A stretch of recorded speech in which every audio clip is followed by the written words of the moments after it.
Hey everyone, and welcome to an intro to World Creator 2. I'm Tyler, and in this video, we're going to go over how to implement a biome on our landscape. Now, we technically already made a biome, the mountain biome, the past few episodes. So today, we're going to focus on making a new biome, the hillside or countryside biome. For this biome, we want to make sure that it is located in this corner right down here to the right. And to do that, we need to create a mask to this area so that only what is in this mask will generate the filters and future textures that make up this particular biome. And by creating an area mask, we can ensure that the mountain biome we previously created and all other biomes to be created in the future are unaffected by what we do here. So let's jump right into it. So the first step we should take in creating our biome is to create the mask itself. And to do that, we need to navigate up here to the top where there's this little map icon. That's going to be our areas tab. Let's go ahead and click this. And then just like the layers structure that we are familiar with in the filters panel, we can go ahead and select add area. And then you can see it has added a default area right here that looks very similar to the filter layers. We can add more areas and then organize them however we want. First things first, let's go ahead and name our area here, and let's just go ahead and name it Hills. And then let's look right here in our viewport. You'll see that since we added an area, it has displayed itself right here on top of our terrain. If you were to take your cursor and hover somewhere within the bounds of the area mask, you can then click on it, hold, and drag. And as you can see, I am moving the area mask around the terrain wherever I want. Next, while you're hovering over the terrain, you can see these little transform nodes here in the corners. If you were to click and drag on these as well, you can see that I am dynamically changing the size of our area mask. And then one other form of transformation, if we were to take our mouse and hover it on the outside of our area here, you can see that the corner icons change from a size transform node to a rotate transform node. So while our mouse is hovered outside of the area, if we were to also click and drag, you can see that I am now simply rotating our area mask. It is also good to note that you can do all of these transforms manually by going over to the area properties panel right here. And with the width and length, you can simply change its size. With the position options here, you can change its position on the terrain, just like we moved it around. And as well, the angle here is what we rotated on the terrain. I'm just going to go ahead and select this number here and then type in 0. And that'll just ensure that our area is back to the exact rotation it was by default. And if you want to make sure that your area mask fits the exact size of your terrain, you can simply do that by clicking the Fit to Terrain Size button right here.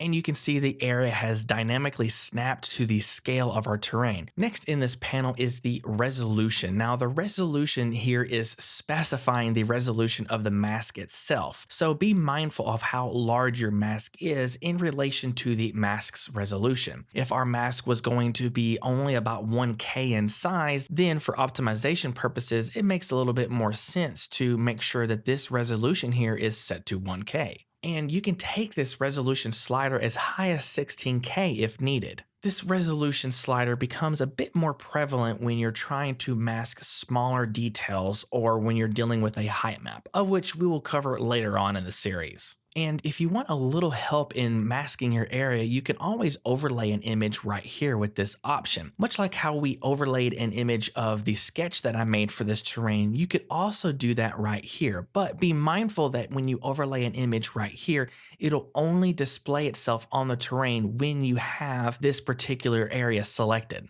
And lastly, in the area properties panel, we have the has height map option, and we're going to skip this one for now because we're going to dive a bit deeper into this one in the later episode in the series. The next section we have in our properties panel is the blend map properties, and this is the area where we get to determine the mask itself within the yellow boundary of the area as a whole. As you can see in our area here, we have a couple colors here to kind of figure out what they are. The red zone here represents the actual mask, and the orange zone here on the border represents the border blending. So we can hide the blend map, or we can show it back again. And if we want to see just the blend map and not the border, we can simply just hide the border. And before we get too far, let's look at the blend map option right here. Here's a few buttons that give you some options of what you want to do with this particular blend map. If you already have an area mask that is a black and white mask or something with an alpha map that you've previously created in World Creator or a different program, you can simply load that right here. If you want to export this blend map for later use, you can simply click the save icon, and that's going to let you basically export this to be used in any other program. If we want to start with a clean slate, we can simply click the clear icon and then click yes. And then as you can see, there is no mask that's being generated on our terrain, but we can simply fill that back in with the fill icon. You also have a blur option, which I don't typically use, but if you have a mask that has some pretty sharp edges and you want to blur it totally across the board, you can simply just click this, and the more times you click this icon, the more times it's going to blur the mask. You can also specify where this filter is going to be displayed on the terrain based on a previous filter that you've already used in the past. We can do that by clicking the From Filter checkbox here, and then it's going to show you all the filters that you've already used within your terrain. If we were to say, go ahead and click on the rugged filter that we used, then the area mask is only going to show up where the rugged filter is displaying on the terrain. This is a pretty handy feature later on that we'll use when talking about different erosion filters. But for now, we're just going to simply uncheck this because we don't want to use a filter in this case. And let's go ahead and just refill our area here with the fill icon. And then let's go ahead and just recheck the border blend option. And this is going to give us a pretty good example of how the edges of our area are going to blend in with the surrounding terrain. Right now, it's blending at 50% here in the middle, and it's blending at 100% along the edge, meaning that the area mask is going to be completely disappearing by the time it hits the border of our area. This is going to help eliminate any seam issues. So we can easily adjust these by moving the slider. As you can see, it's here at 18% smoothing, which basically has our area mostly right here in the center. Or we can slide it all the way to the right. And doing that will completely remove any type of blending effect here along our edge. In our case, we're going to add just a little bit of blending, not too much, but just a little bit, so that we can eliminate any unwanted seams that may present itself in an artificial way. So for the lower blend property here, I'm just going to type in 0.95. That way we have more room to have our effect take place, but the very edge is blended to a near halt, just in case we paint a little too close to the edge. And the strength slider here will be what's affecting the total strength of the area mask. We'll showcase this in just a little bit once we add some detail to our mask. And the next property area, which is where the magic happens, is the painting and sculpting properties. Before we dive into this, I want to go ahead and just click the clear icon so that we can start with a clean slate. And then I'm just going to go up to the width and length, and I'm going to type in 3000 by 3000. And then I'm just going to reposition this area over to the bottom right where our hill biome is going to be. This is a good opportunity to point out something that is a pretty good practice in this case. We want to make sure that the area goes well beyond the bounds of our terrain so that we can make sure that our mask completely goes to the edge. If our area is too close to the edge, we can almost see a very harsh or unnatural transition at the very edge of the terrain. So we just want to make sure that the area goes beyond the outside of our terrain shape. Another good practice to make sure of for masks is to make sure that the boundary itself is much larger than what we're going to be painting inside so that you can help lessen the opportunity of those unwanted seams. In this case, I'm just going to drag this transform node and make sure that our area is a tad bit bigger because we're going to be painting somewhere around this area and we need a much larger area to work with. So let's go ahead and just click this and drag over. And somewhere around here is pretty good. I'm just mainly going to be painting right here in this valley and then all across in this corner, but it's going to help ensure that what I painted is the only thing that's going to show up and help eliminate any of those seams. So at this point, we can simply zoom into our area and then we can go ahead and click Edit Blend Map. And this is going to bring up all the painting properties that we have available. Before we begin editing our terrain, let's go ahead and look at our painting editing options. The first icon right here is the paint icon, and that's going to add to our terrain. The next icon is the erase icon, so we're going to remove everything. And the blur icon, and this icon is going to help you manually paint in areas where you want the transition of the gradient to be a little bit more smooth. And then right here we have the different type of masks that we can paint in. The top row is all your different types of circle options, and below that are some fun custom masks. You can also import any number of your own masks, so we can simply do that by clicking import. And I'm just going to click on my logo here and click open. And you can see that my logo has appeared right here as a mask. And do note that these masks are 512 by 512 in resolution, and if you decide to import a mask that's not that resolution, such as my logo here is actually 4K by 4K, it's really going to downsize that mask into a 512 by 512. So if you're going to be importing your own custom masks, it's probably a good practice to make sure they're already scaled properly so that you don't have any weird downsizing issues. And if I were to click on my icon, hover over the terrain and simply click, and as you can see, my logo has simply pasted itself right on the terrain. We're just going to go ahead and clear this. And then I'm just going to select one of these circles here. All right, so we have a pretty large circle here to work with. So as you can see, the paintbrush has a yellow boundary to let you know what the boundary is, of course, and the green color is what you're going to be adding to, of course. And you can see that this particular mask has a little bit of a gradient fall off from the center point of its mask to the border of the mask. Down below, the first slider option is the size of the paintbrush, and you can also simply do that here on screen by holding down Control and then scrolling up and down with the mouse wheel. This is going to give you a ever so graceful adjustment. As you can see, it is increasing its size ever so slightly, and the size bar on the right is adjusting as I'm scrolling.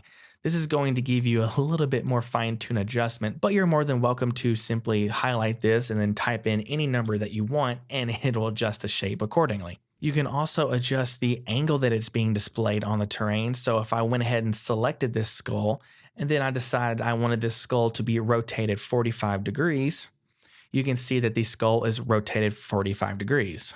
And then if I were to hold Control Alt and then scroll on the mouse wheel, we can then dynamically rotate our paintbrush to any angle that we want. And the next slider option we have is the strength of the paintbrush itself. If we want to paint at 100% of the mask, we can do that by having it here all the way to the right. Or we can paint at 50% capacity, and you can see the paintbrush itself has dimmed ever so slightly. We can also lower it to 10%, and that paintbrush has dimmed even more so. So it dynamically changes to the settings that you adjust. And to adjust our paintbrush's strength within our viewport, we can hold down Control, Shift, and then scroll with the mouse wheel. And you can see that the paintbrush is lowering its strength ever so slightly as I'm scrolling. You can also specify that what you're painting is within a certain height range by clicking on this box and adjusting the height range sliders that we're used to with the filter distribution properties, as well as adjust the slope range. Let's go ahead and lower this from 90 degrees down to 30 degrees. And then let's just paint across our terrain this way. And as you can see right around here, it has not painted in any of the degrees that are above 30. Let's get a bit more drastic. Let's lower this to 10 degrees. And then let's paint up here in this area. And there you have another example of it only painting in the degrees between 0 and 13, basically. So these adjustments are pretty handy to you to help you get the effect that you're truly after. But in this case, we're establishing a mask based on a biome itself. So we're going to have full slope coverage, full strength coverage in the areas where we just want this biome to exist. And later on in the series, we'll be using the area mask feature to paint a micro biome within the main biome. That way we can have a little bit more freedom to some of these minor adjustments just like this. So let's go ahead and zoom out. Let's clear this so that we can start with a clean slate. I'm just going to reset this back to 90, make sure the strength is 100. I'm going to lower the size to somewhere around 600. And then let's just go ahead and start painting in our mask. One quick thing I do want to show you is an optimization feature. If you're noticing this issue right here, so I'm going to click, hold, and drag, you can see quite quickly that the painting feature is pretty laggy. And the reason why it's doing this is as you're painting, World Creator is regenerating all those filters that we made in the past on the mountain range biome while you're painting each stroke. Now you can make this experience a bit more smooth. One of those is by doing the multi-frame generation that I mentioned before. Another one is we can go up here to the general tab here under areas, and then we can make sure that these two checkboxes are checked. So what these are saying is that anytime you move or transform the size of the area, it's going to skip the process of rendering those filters until after you release on a click. Same thing for the paint option. While you're painting your strokes, as long as you're holding down the mouse icon, it's going to make the experience really smooth. And as soon as you release the click on your mouse, it's going to render those filters back in. Let's show this real quick. So let's go ahead and edit our blend map. We have our same paintbrush here. And then if I were to now click and paint, you can see that this experience is way more smooth, but it has removed all the filters from the terrain so that it showcases the bare bones of the mesh. I'm still holding in on the left mouse button, and once I release, you see that the terrain's filters instantly pop right back into view. So I'm just gonna go ahead and quickly finish out our mask here.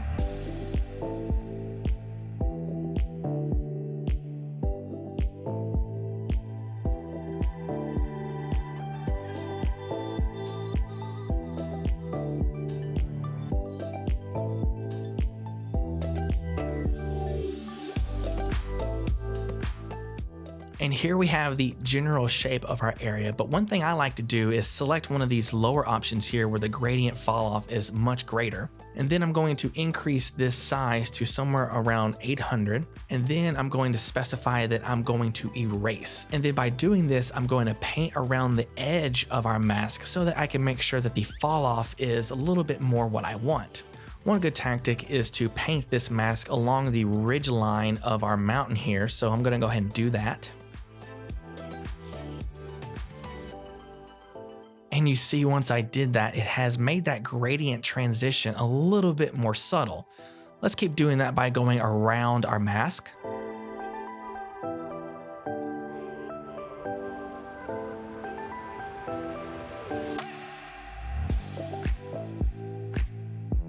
And then let's go ahead and go back to the paint icon using the same brush features, but this time we're going to add a little bit more to the mask.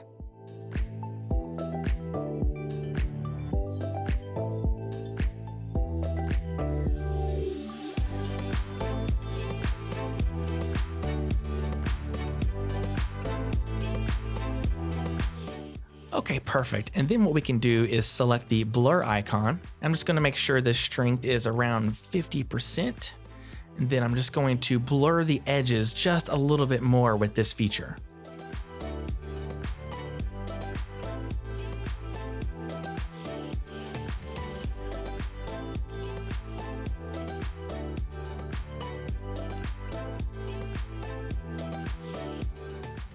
There we go, perfect. We now have a pretty convincing mask to start with. So now that we have our mask, let's go ahead and add some content to utilize this area. I'm going to select that I am done editing this blend map, and then I'm going to go back up to the surface tab, and then let's make sure the hillsides layer is selected, and then let's just add a new filter. And then let's go to general, and I want to just smooth out this area just a little bit. We're going to select the smooth filter, add and close. And you've probably noticed that the smooth filter has applied itself to the entire terrain. And we can see that by clicking on the heat maps toggle, and that confirms exactly what we suspected. So to make sure that this filter layer is only going to show up where our area mask is, we simply need to go to the area option here where it says none. So if we click this bar, it'll then display all the areas that we've made. And we have the hills area right here. So go ahead and click this. And you can see that it has shown now the exact mask that we painted in on the Areas tab. So now any filter that we add to this is always going to display just within the area mask that we've created. So to jump to our smooth filter, I think all these defaults are just fine, but I'm going to just lower the strength to somewhere around 3/4 of the way. There we go. And you can also adjust the smooth strength. This is basically going to be your iterations of how much you want it to smooth. So if I were to click somewhere above here to 4 iterations or 4 times the amount of the first level of smoothness. But for us, we're just going to make sure it's selected to just one. And that's basically all we're going to do with these smooth filters. So let's go ahead and add another one. I want to erode our hills just a little bit to add more depth and curvature to the valleys. So let's go ahead and click add, then go to basic erosion and just specify the regular erosion filter, add and close. Hillsides are relatively smooth, and the erosion that you see is typically leaning towards the more larger formations. So with that, let's go ahead and just adjust these settings to affect that particular scope.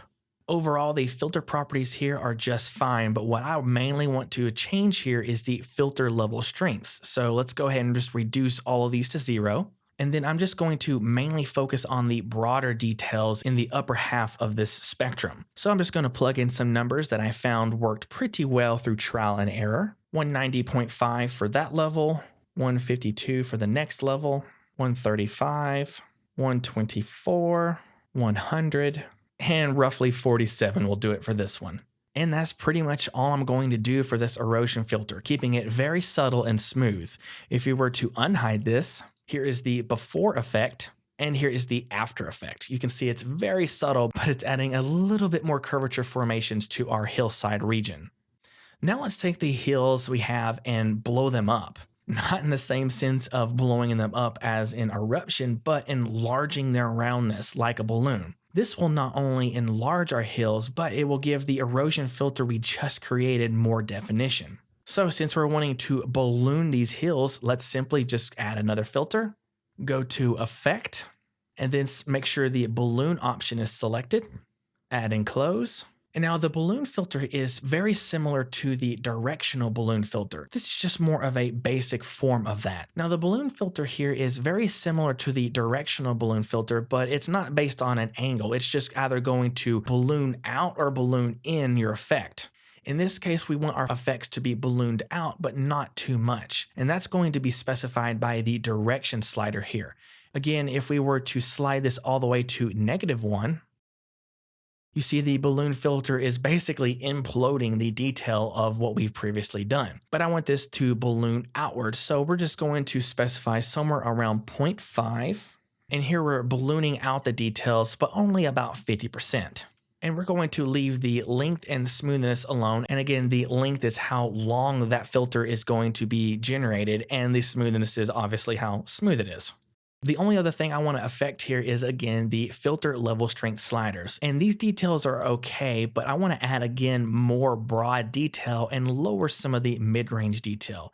Here, I'm going to add more of a sloped curve that eventually gets to the 100% mark. So I'm just going to plug in some values that worked well for me. So 12 on the second step here, 13 on the next, because we don't want these to be too big, but we still want them to have some sort of effect. 28.25 for the next one, 47.25 for this one, 62.25, and 78 for our last one to adjust. So as you can see here, I've created this ever so slight gradient from a lower value up to the higher value. And you can sort of see the effect that's taken. Let's go ahead and unhide this filter. This is the before shot and after applying the filter. And you can see it has ballooned our details ever so slightly. And the last filter we're going to be adding in this biome is, as you can probably guess, the hills filter. So let's go ahead and add the hills filter, which you can find in the hills category. And it will be your first filter. Go ahead and click that, add and close. And this filter is going to give us some more detail on the concave areas. More specifically, it's going to add little micro ridges. You can make these more rocky feeling or more smooth feeling. We're going to lean closer to the more smooth side, but in order to get that more rocky edge effect, you can basically increase the ridge strength, and by adjusting the minimum count and the maximum count of iterations of that strength, you can get some pretty nice effects. We're just going to keep the defaults of these settings because they do a pretty good job as is.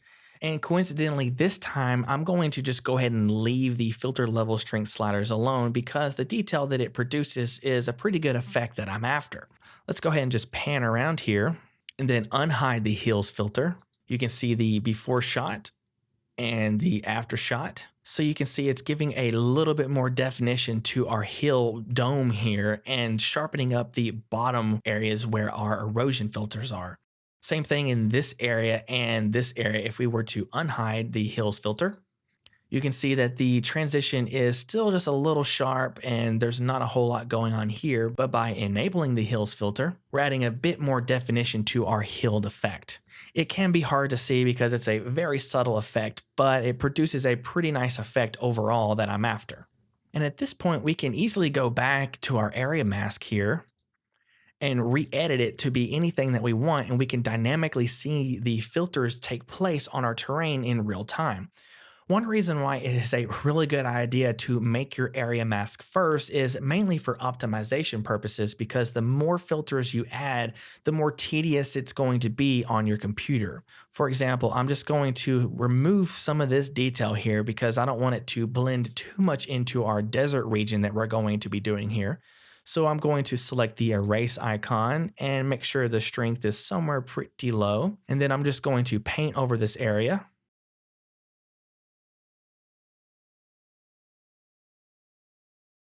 And it's not doing a half bad job on my system because I have a 2080 Ti to help this effect. But again, if you're doing it in real time, let's go ahead and uncheck the skip filters on paint and then go back to our areas. And then this time, let's add a little bit of that detail back. If we try to paint, it's going to be a little bit even slower, but you can see ever so slightly the filters are trying to regenerate where I'm painting. It's a little bit slower, but it's just one of those optimization features you should be aware of. So in practice, I like to make the mask first, generally speaking, and then add my filters. And then if the filters aren't doing it in the areas that I really want, I'll go back and repaint that mask a little bit, but always make sure the skip filters on paint are checked on, or you can simply use the multi-frame generation option here. So I'm just going to add this back ever so slightly. There we go. I think that's a pretty nice transition from hills to our future desert region. All right, so at this point, we basically have created our second biome. And this will be the same process we make with the desert biome and the tropical one, but using the areas tab or mask for our filters are not the only places we can utilize them. We can even make a mask for foliage or model placements or even textures. We'll be sure to cover those methods in a later tutorial, but for now, I just want to cover one last piece of adjustments for our hillside region here. As you can see, the hills over here are looking pretty convincing compared to the sketch that I've made previously, but the filters have made the lower region that I predicted right here to basically not show up. We have a hill dome here, and here, and that is exactly where I had placed them in my sketches, but we're losing that lower valley area right here, and that can be okay because in this region right here, since all of this erosion is coming down to the same point, we can simply create a little lake right here, and that's perfectly fine. But in this case, to match the sketch that I wanted to do, we need to readjust this area to basically match it. So let's go ahead and go back up to textures and enable the hand sketch that I've made. And you can see this pretty much confirms the areas that I'm talking about. The hill here, a hill here, and a hill here are basically showing up pretty close to where we want them. But this area is a little bit too low right here and not low enough right in this area. We basically want this fall off to transition kind of smoothly off into the desert location. So to do that, we can simply go to the Surface tab, the Base sub-tab, and edit our shape. And we can go ahead and just manipulate these to get the exact feel that we want. So I'm just going to breeze through that really quickly.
Okay, there we go. We have a pretty nice transition from here all the way down to this area.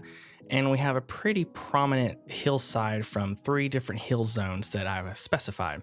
I've gone around and adjusted quite a bit and will more than likely go back and readjust it again. So this is a process of a lot of give and take, going back and forth, readjusting based on what you see. Let's go ahead and just hide this texture set real quick, and that one's looking pretty good for now. All right, so we can even go and add more smoothness to this if we want. So let's go ahead and just strengthen this back up just a tad. There we go. This is looking much, much better. And there you go. I think we have a pretty good transition here from the higher elevations all the way down to the lower elevations right here next to our dunes. Everything is looking to being represented fairly well here. We've managed to maintain our 3 dome hillsides here, and I've gone through and adjusted a fair bit to get it to do the fall off that I'm really after here, while maintaining the rather hilly aspect and smooth hilly aspect of this biome. We'll undoubtedly go back to each of the 4 biomes to change a little bit more minute details like we just did, just to make sure that everything flows correctly based on the sketch that we made in one of the earlier episodes. And so there you have it, everyone. We have broken down the workflow of how we can add different biomes on the same terrain by utilizing an area mask within the Areas tab. Thank y'all so much for watching, and I'll see you in the next one.